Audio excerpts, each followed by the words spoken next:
सुरागीलाल news channel में आपका स्वागत है और मैं हूं आपके साथ दिलप्रीत सेठी।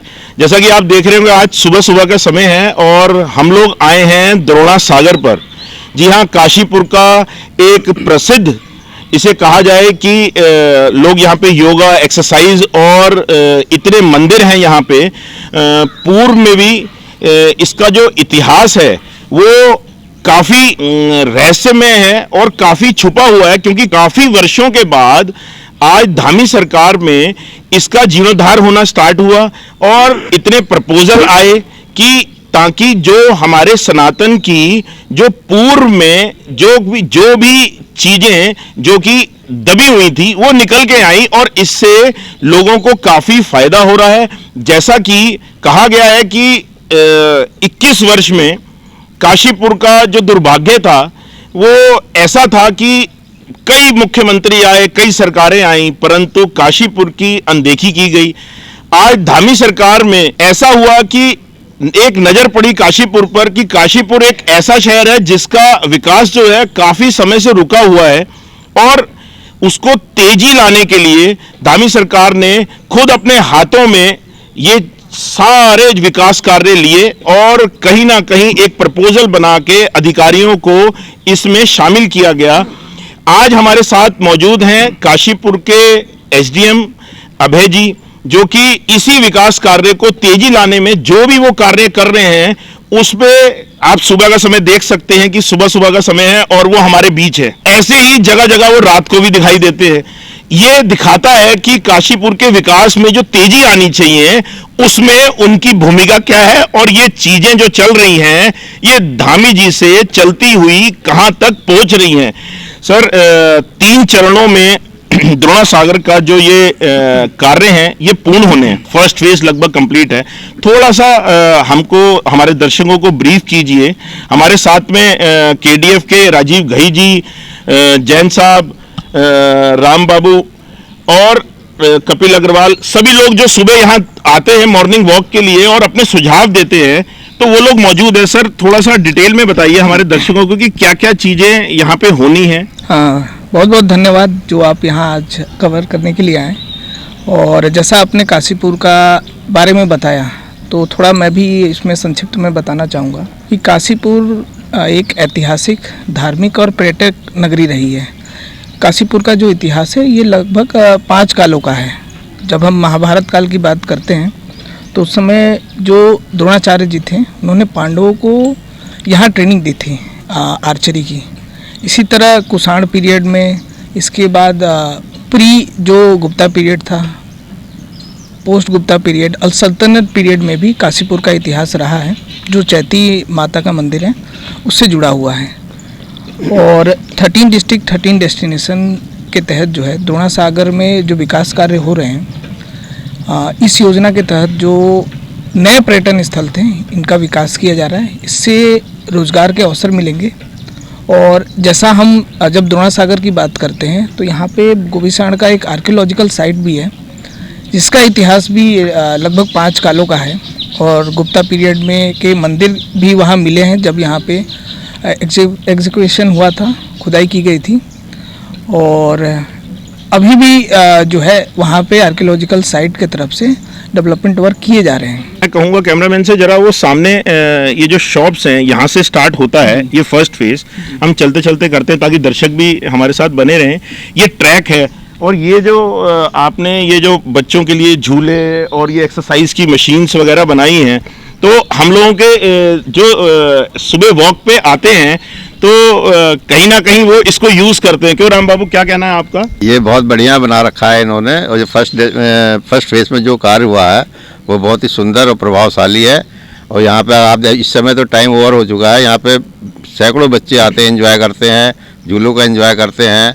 और सबसे बड़ी बात क्या है कि गवर्नमेंट इस पर ध्यान दे रही है, ये अच्छी बात है। धामी सरकार का शुक्रिया है। हमारे डायनेमिक एसडीएम साहब खड़े हैं, इन्होंने बहुत पर्सनली लेकर के इस पर ध्यान देते हैं। जो सबसे बड़ी बात कहना चाहूँगा कि पैसा तो खर्च हो जाता है, सब कुछ हो जाता है, लेकिन किसी भी चीज़ का रख रखाव बहुत ज़रूरी है। चाहे नगर निगम के 2 कर्मचारी यहाँ पे परमानेंट आएँ, हफ्ते में 2 दिन आ जाएं, तब भी सफाई, क्योंकि सफाई व्यवस्था बहुत ज़रूरी है। अब मान लिया कोई झूला टूट गया, उसकी मेंटेनेंस कौन करेगा? 15 दिन से हम कह रहे हैं, कोई करने वाला नहीं है। तो ये सब चीज़ें देखने के लिए कम से कम 1-2 जने मेंटेनेंस के लिए ज़रूर होने चाहिए। ऐसी व्यवस्था बनाए, एसडीएम साहब से मैं रिक्वेस्ट कर रहा हूँ कि कुछ ऐसी व्यवस्था बनाए कि ये लगातार चलता रहे। लोग कहते थे पूर्व में कि जो सरकारी पैसा है वो 1 रुपए चलता है और 20 पैसे तक पहुंचता है, लेकिन यहाँ आप देखिए कि जो पूरा कार्य हो रहा है वो उस पे पैसा, मैं परसेंटेज की बात नहीं कर रहा, लेकिन मैं ये कह रहा हूं कि प्राइवेट और सरकारी पैसे में जो पूरा यूज होना चाहिए, पूरा यूटिलाइज हो रहा है उस पैसे का, सरकारी पैसे का। जैसे कि आप देख रहे होंगे पीछे, और ये आप ट्रैक देखिए एकदम सर, ये स्टेप्स बने हुए हैं, ये स्टेप्स का क्या है? और ये मूर्ति जो बनी हुई यहाँ पे जो हमारे वॉल्स हैं उन पे जो मृणाल पेंटिंग और जो इसका इतिहास रहा है उसको दर्शाया जाएगा। इसके अलावा ये जो हमारा एमपी थिएटर है, यहाँ पे कुछ बच्चों को प्रोग्राम करना हो, किसी को अपनी कला दिखानी हो, तो इसको इस रूप में डेवलप किया जा रहा है कि यहाँ पे और भी कोई कार्यक्रम होते हैं तो इसका अच्छे से उपयोग हो, और एक हमारा जो कलाकार हैं उनको एक मंच मिले कोई आयोजन करने का। फ्री ऑफ कॉस्ट होगा जी जी। इसमें अभी आगे जब हमें हैंडओवर होगा तो इसमें जैसे अभी आपने बताया कि रख रखाव को देखते हुए और यहाँ पे जो टूट फूट होती है फ्यूचर में, तो उसका भी ध्यान रखा जाएगा और सफाई के लिए विशेष ध्यान इस पे रखा जाएगा। और अभी कुछ दिनों में हम देखेंगे जैसे ही इसका हैंडओवर होता है तो सारी चीज़ों की व्यवस्था बनाई जाएगी। गोवीशान का जो टीला है, जो कि घई साहब आपको कुछ इसमें जो अभी आपने प्रकाश डाला इसमें कि ये क्या, इसमें क्या थर्ड फेज में क्या होना है? थर्ड फेज में वो वाला पूरा एरिया बुद्धिज्म ट्रैक के रूप में विकसित किया जाएगा। वहाँ पे एक गेट बनेगा जो बुद्ध को समर्पित होते हुए वो बनाया जाएगा। ये हमारी जगह 4 धर्मों की संगम है, सनातन आर्य बौद्ध एंड सिख धर्म का ये एक संगम है। तो चारों धर्मों की एक जगह संस्कृति को यहाँ पे बढ़ाया जाएगा। और यहाँ सबसे इम्पोर्टेंट चीज़ जो है, ये पूरा ट्रैक सेकंड फेज में पूरा ट्रैक मेंटेन हो रहा है। और एसडीएम साहब आज बहुत से निर्णय ले रहे हैं कि ये वाले पहले फेज में ही कुछ चीज़ जो हो सकती है वो क्या क्या होंगी, उसका हम लोग इनको प्रपोजल दे रहे हैं जो होने जा रहा है। इसमें ऊपर सर जो बुद्धिज्म का जो ये बोला गया है कि जो ये टीले के ऊपर, उसमें सिर्फ ये गेट और वो है, या कुछ सुनने में आ रहा है कोई रूम्स या मतलब एक ऐसे कोई छोटे रेस्टोरेंट्स वगैरह भी कुछ क्या क्या बनाया नहीं, आप ये देखिए कि वो हमारी एक आर्कियोलॉजिकल साइट है, तो वहाँ पे ऐसे डेवलपमेंट तो नॉट पॉसिबल, वहाँ हम ऐसे विकास नहीं कर सकते। हमारा जो द्रोणा सागर का एरिया है, इसी में जो भी डेवलपमेंट वर्क होने हैं, जो भी कंस्ट्रक्शन होने हैं, वो भी आर्कियोलॉजिकल डिपार्टमेंट की परमिशन से ही होते हैं। तो ऊपर जो हमारा, क्योंकि वो आर्कियोलॉजिकल साइट है और 4 कालों का इतिहास है, तो वहाँ किसी प्रकार का डेवलपमेंट नहीं होना है। वो जिस रूप में है उसी रूप में उसको नेचुरल रूप में, जी उसको उसी रूप में हम कंजर्व करेंगे और फ्यूचर जनरेशन के लिए उसे बचा के रखेंगे। वैसे कुछ लोगों का ये भी यहाँ कहना था, कपिल भाई उस दिन जिक्र कर रहे थे कि यहाँ पे गाइड भी होना चाहिए, जो कि यहाँ पे जो घूम रहे हैं हमारे धर्म के बच्चों को ही ये नहीं पता कि पूर्व में हमारा क्या क्या है क्या, क्योंकि आजकल सब मोबाइल्स में लगे हुए हैं और सबकी रुचियां एक अलग अलग जगह पे चली गई हैं धर्म के प्रति।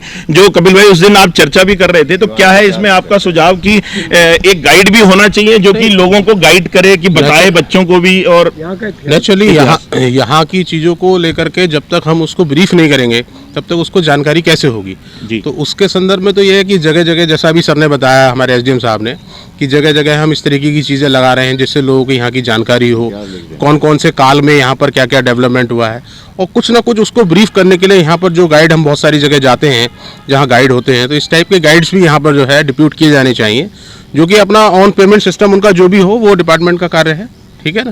तो इस तरीके की चीज़ें यहाँ आवश्यक हैं।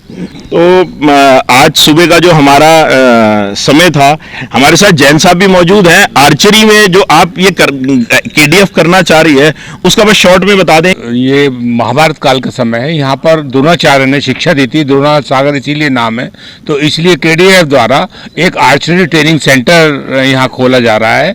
वो शायद 15 तारीख तक, 15 नवंबर तक चालू हो जाएगा। उसके इक्विपमेंट वाले सारे आ चुके हैं और उसमें हम सारे विद्यालय के 6 से लेके 11 कक्षा 6 से लेकर कक्षा 11 के बच्चों को हम उसमें आमंत्रित करेंगे और उनको फ्री ऑफ कॉस्ट ट्रेनिंग दी जाएगी। उसके लिए हमारे कोच श्री हरबोला जी इधर जाइए, आप आ चुके हैं और आप ये आर्मी से रिटायर्ड हैं और ये उत्तराखंड के पहले आर्चरी के विनर प्लेयर है। काशीपुर के लोगों के लिए बड़ी गर्व की बात है और सुबह जो यहाँ सुबह शाम घूमने आते हैं अपनी जो हेल्थ है उसके प्रति कॉशियस रहते हैं।